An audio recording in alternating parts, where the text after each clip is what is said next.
I've got about 80 slides, so they aren't going to be on the screen for very long, but I hopefully will go to record this, and if anybody wants to go through it again at a more leisurely pace, then we'll be able to do that. So we're just going to, by way of introduction, point to the little booklet that I had the privilege of writing, spread over a whole year, last year, doing one walk each month in the parish magazine. And you'll probably recognise some of these views on this front cover.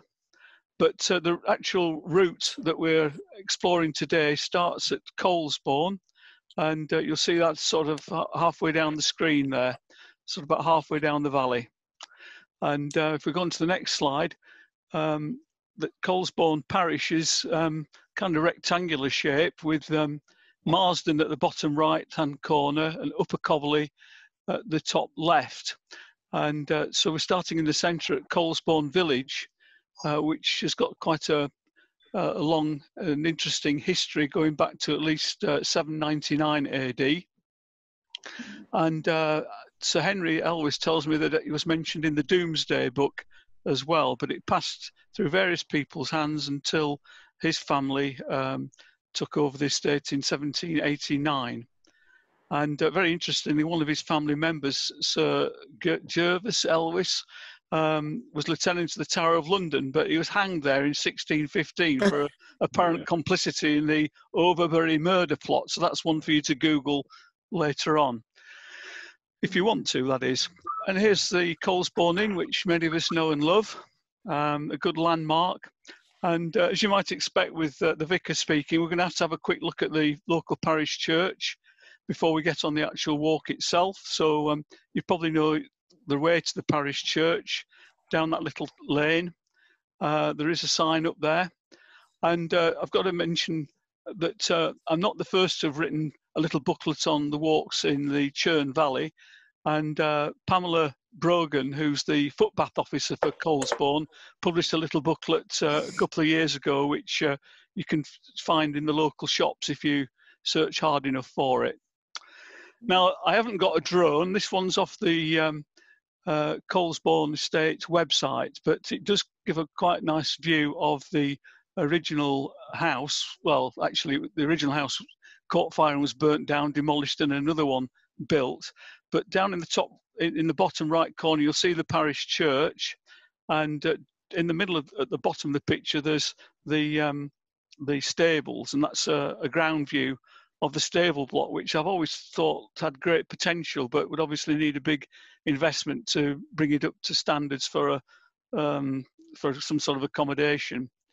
On the way down the lane to the church, you pass a giant sequoia, a redwood tree, which is quite impressive.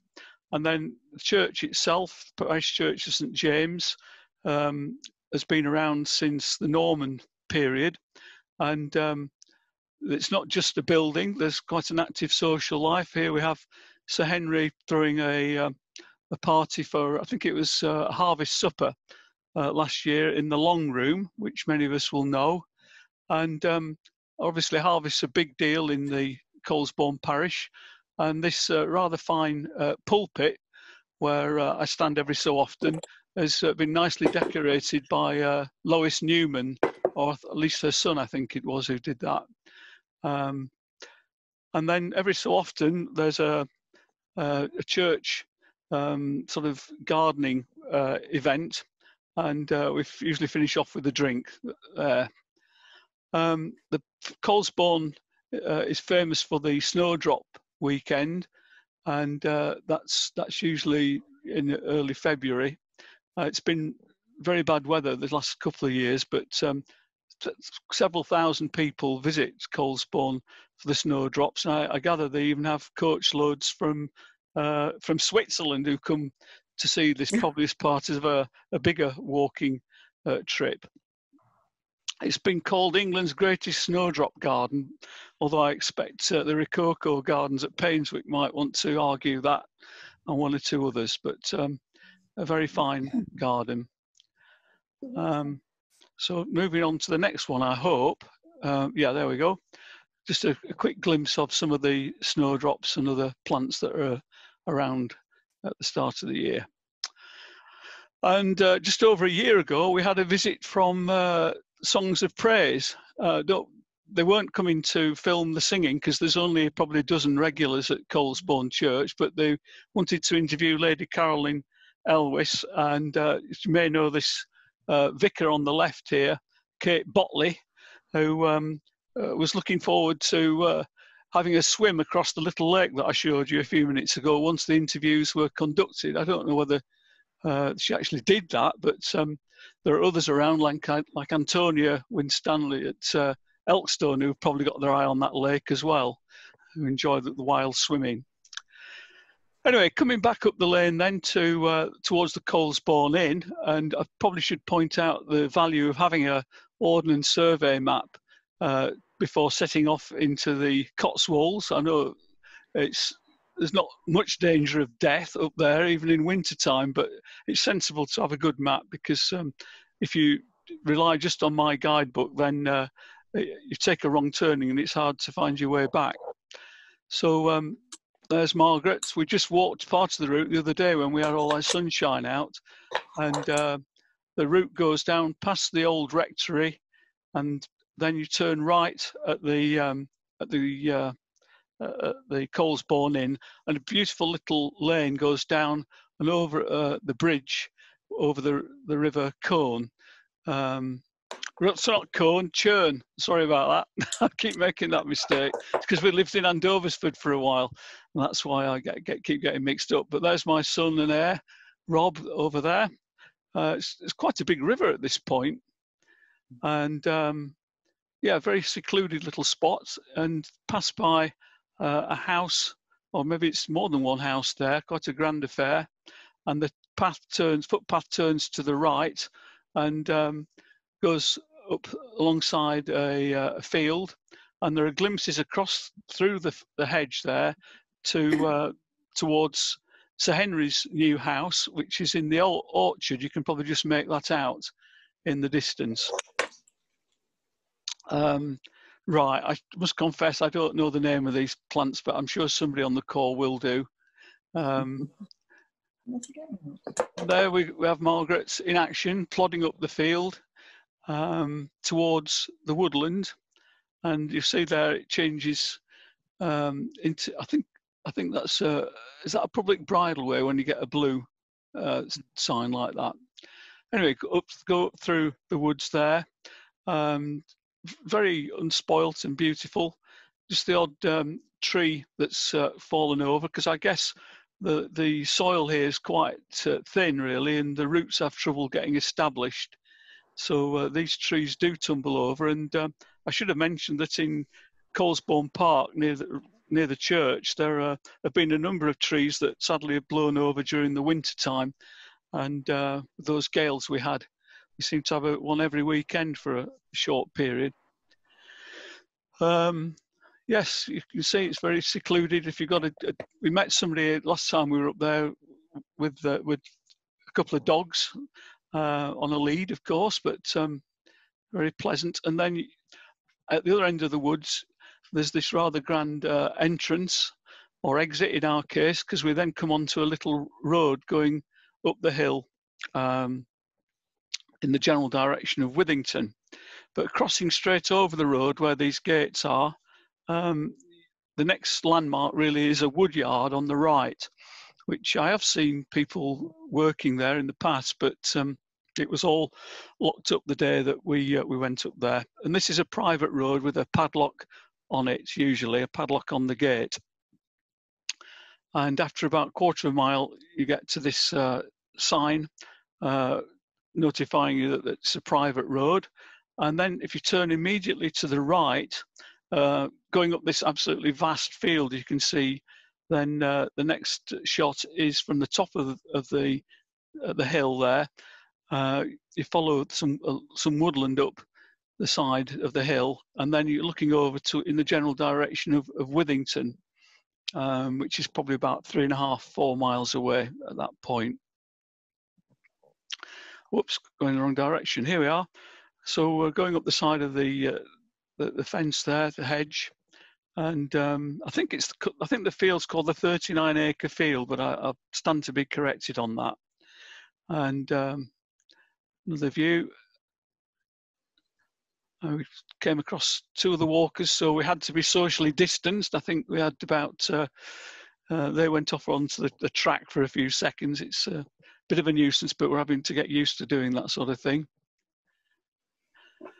And then as the angle eases a bit, coming into woodland, and over to the right at this point, there's some earthworks for Norbury Camp, which I think is going back to sort of same era as the Bella Snap and some of the other hill forts that are in the Cotswolds. Just made a brief detour 100 yards or so further up into the woodland that you can see on the right there towards the crest of the hill, and found this interesting structure. Presumably it's an old water tank, but I got the picture by scrambling up one of the ladders that are there for the shooters, I suppose, when they're out there beating for the pheasants and partridges and such like. Back towards the footpath again, which runs on the crest of the hill, there are some magnificent views. I think this is looking back towards Cowley Woods in the distance, with Westbury Farm, the building there in the middle distance. So Cowley Woods in the very far distance there. And this is a wonderful time of year for the spring flowers, and there is a bench seat strategically positioned along the line of the footpath, and I noticed that it's been dedicated to a particular individual. I don't know if anybody on the call remembers this person, but the Cotswold Voluntary Wardens do a great job. I know one or two of our parishioners are actively involved with the wardens, repairing fences and stiles and clearing away branches from some of the roots. And then I stepped into the field briefly just to get this shot, which looks fairly dramatic, with the line of trees where we've come from right down the far end and walked along the crest of the ridge. I think they're all beech trees, and there was a rumour that some of the land girls from the Second World War, was it, have carved their initials into the trees. Now, this isn't my picture. I'm not that gifted a photographer, but I recently discovered the Westbury Farm has been up for sale, and the Savills who are selling it have got a few nice pictures like this, which I've harvested for this morning's little talk. But there are deer out and about up there, so it's a nice treat when you come across them. Now, this is a very famous little the roundhouse at Pinswell, and it's been I don't know if anybody, I'm sure we all have heard of it, but I caught it on a very nice day when the sunshine was just in the right position to get that view. It goes back in history a long way, and the cottage might not have been standing at that particular time, but it's said that before the Norman conquest, the gospel was first preached at this point where the roads divide, one going down the hill steeply and the other going along the crest of the ridge. So that's of interest. And very nearby the roundhouse, oh yeah, I should have said that a famous author, Annette MacArthur Onslow, lived there in the early 60s, from I think it was 1962 to 1965, and she wrote about the wildlife around Colesbourne, and she published this little book which you can get from Amazon if you don't mind using Amazon, and there's a rough sketch of the area and some of the places that she knew and loved. And you can see there in the middle it mentions Norbury Camp and Hillcott. But the actual road system is slightly different. For some reason, she must have been disguising the place. Either that or she was very confused. But it doesn't really tally with the Ordnance Survey maps we know today. Well, just 200 or 300 yards away from the roundhouse, there's this rather attractive grand house. It's sort of probably past its best and is currently being restored by the Westbury Farm estate. But it was my duty and pleasure in a way to support Jane Blunden, who had lived there for 15 years, and on the sale of the estate she was asked to move out. So this was a farewell party for her. But you can imagine, after having spent 15 years renting in that house, it was a huge upheaval. She was a mile away from the nearest tarmac road, and quite a robust character to have lived there all those years by herself. So we've got to a bit further along from the roundhouse and Pinswell. We've come into Upper Cobberley. I'm just keeping an eye on the time now. And another very attractive little village. And simply walking down the lane, you pass by the Great Barn and various other quite magnificent buildings.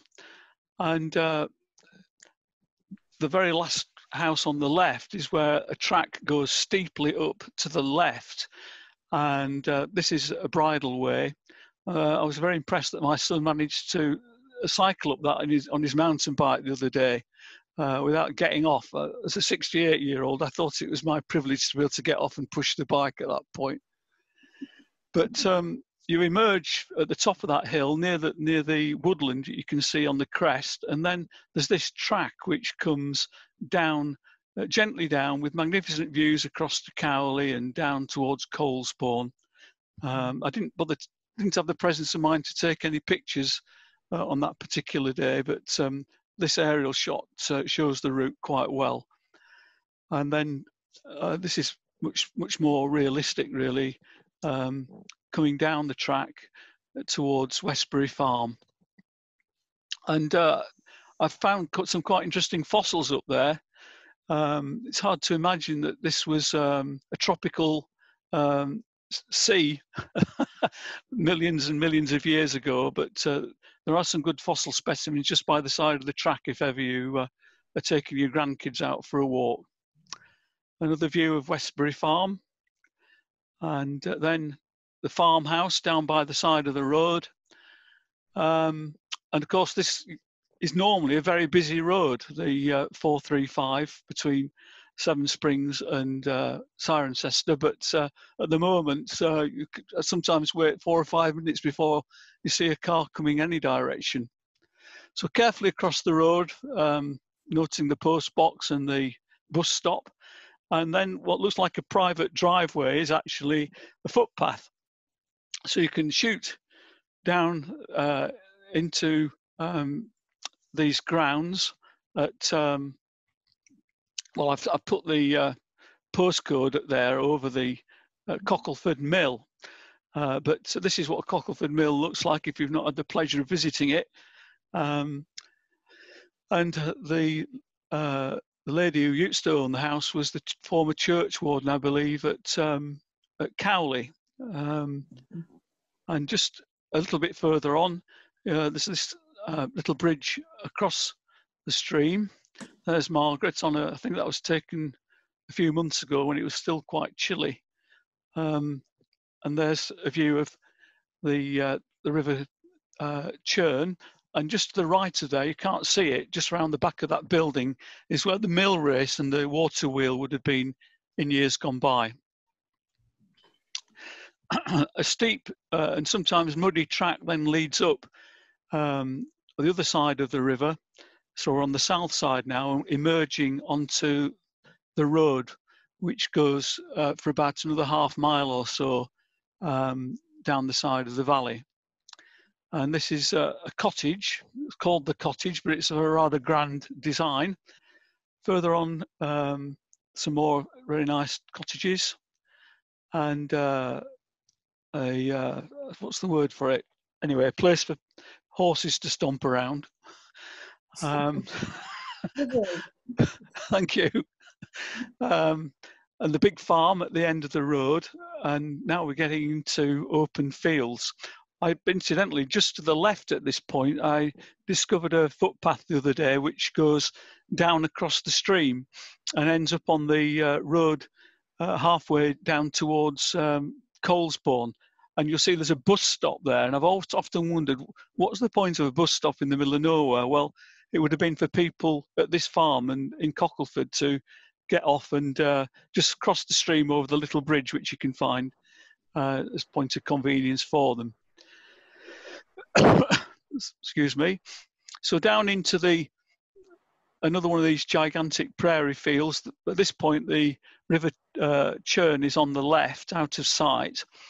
And the last time I was here was just before Christmas, I think. Oh no, it was just the first week of January, and there'd been a lot of rain. So much so that one of my friends thought he'd have a go at diving into it, but he didn't actually go through with that manoeuvre. But you can see how boggy it gets. It's been dry this last couple of weeks, and everything's good now. I'm just keeping an eye on the clock because I want to finish for 11 and give it a chance for comments and questions and corrections. This is Butler's farm. Continuing down the lane, or there is a footpath across the fields at this point. You come to quite a big junction with a road going steeply up to the left at this point, or it's the right if you're coming down the valley, but up to Elkstone. And then the road continues, ignoring the turning on the left, a nice lane going down to some houses with relatively modern development. And at certain times of year, the post box there looks quite attractive, surrounded by those, I guess, the tulips. Following down the road to rejoin the 435. And there we are back at the Colesbourne Inn. Oh, I should have said, as a matter of interest, that we have it on record from the locals anyway, that in the 1950s, President Khrushchev made a private visit to supporters at Colesbourne. And there's some other interesting facts about Colesbourne, which I probably can tell people about on a one-to-one basis, but I wouldn't want them spread too far and wide otherwise, because I haven't got documentary evidence about them. But anyway, it's a very interesting and beautiful part of the world. And that brings us to the Colesbourne Inn again, where we started out. And I think it's just going up to about 11 o'clock now.